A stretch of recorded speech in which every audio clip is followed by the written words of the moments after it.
खबर आ रही है पलीखनपुर के बेरोजगार युवक की ससुराल में हुई घनघोर बेइज्जती। सूत्रों के अनुसार वो युवक दहेज में मिली बाइक से अपने ससुराल जा रहा था। इसी बीच रास्ते में उसकी मोटरसाइकिल की तेल खत्म हो गई, जिसकी वजह से उसकी इज्जत में भारी गिरावट देखी गई है। तो चलिए सीधा रुख करते हैं पलीखनपुर से हमारे संवाददाता बुलबुल बेशरम जी की ओर और सुनते हैं उस युवक की पीड़ा। तो चलिए सुनते हैं। नमस्कार, तो हम पहुंच गए पलीखनपुर के उस बेरोजगार युवक के घर पर जिनकी ससुराल में घनघोर बेइज्जती हुई थी। हाँ, तो आप हमारे दर्शकों को बताइए कि कल आपके साथ क्या क्या हुआ। हाँ, तो हम कल जात रही ससुराल मोटरसाइकिल से। एगो तो सर बियाह में ऐसा मोटरसाइकिल दिले बारन सा कि 30 रुपए के तेल डलवाओ तो 3 महीना ना चला। तो का भइल कि रास्ता में तेल खत्म हो गया। माने हमारा ससुराल का जस्ट 10 किलोमीटर पहले तेल खत्म हो गया। आज जान जाए कि हमारा ससुराल हमारा घर से 11 किलोमीटर दूर बा। 11 किलोमीटर बुझा था बात, 11 किलोमीटर दूर बा। आज जस्ट 10 किलोमीटर पहले तेल खत्म। न तो हम तो तेल भरवा लेती, लेकिन मेन बात रहे कि पाकिट में पैसा ना रहे।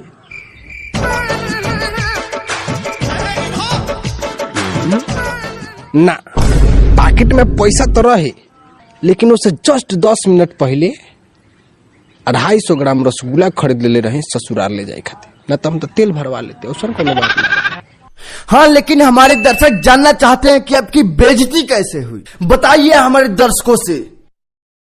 देखिए, पहले जब हम जाते रहे ससुराल तो रसगुल्ला ले आवत रह पानी पिए खाते। झूठ ना बोले के रसगुल्ला ले आवत रह स्पंज 5 वाला ना 10 वाला स्पंज ले आवत रह। कौन झूठ ना बोले, नहीं ईमानदारी से रहे। लेकिन जब हम काल गाड़ी ठेल के गए नी तो पार्ले जी ले सब। पार्ले जी का? पार्ले जी? हाँ महाराज, बताई एहू से भारी बेइज्जती हो सकता आदमी के। अभी साल भर बियाह भइल ना भइल आ ससुराल में पार्ले जी मिले लगल खाए। अहू पार्ले जी में पहले 10 गो रहत, अब तो 6 गो रहता। तो 6 गो बिस्कुट के 3 गो लड़का मिल के ले अइला सो। तो केहू कनियो के लजाइले कहू को देनी तो बाँच गल 3 गो। तो 3 गो बाँच गल तो मत सोची कि तीनों खाइए जाए के बा।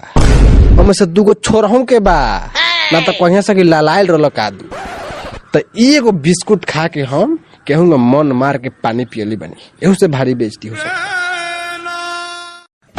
अद्भुत, अविश्वसनीय, अकल्पनीय बेइज्जती हुई है आपकी। तो आप हमारे दर्शकों से बताइए कि कुछ खाना उन्हें खिलाया कि नहीं। खाना तो पहले जात रही खियावत रह। खाना ओकरा के कहल जाला। एकदम दाल भात पापड़ तिलौड़ी और ऊपर से चौप प्याज जब मिलत रहे तो धा के हिक भाग खा लेत रहे। 2 दिन नाव लेत रहे। लेकिन काल खाली दाल भात आ चोखा लिया के धो दिलस। अलुई के चोखा रहे का? ना महाराज, अलुई तो घड़ी महंगा हो गई बा। उ तो घिउरा के पाता पीस के आ चोखा बना के धो दिलस। का? हाँ महाराज, आ कोटा वाला चाउर के भात रहे आ दाल एकदम हरहर पानी।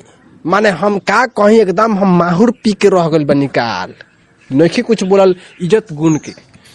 तो देखा आपने कैसे इस बेरोजगार युवक को ससुराल में पार्ले जी खिलाकर पानी पिलाया गया और कोटा वाले चावल का भात खिलाया गया और घिउरा के पत्ता को पीसकर चोखा दिया गया।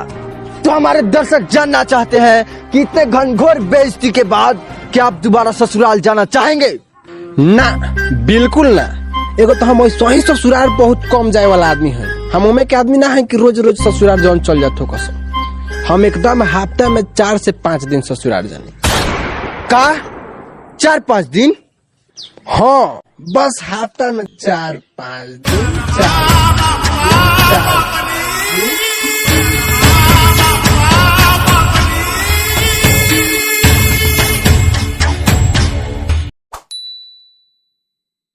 Subscribe now and press the bell icon.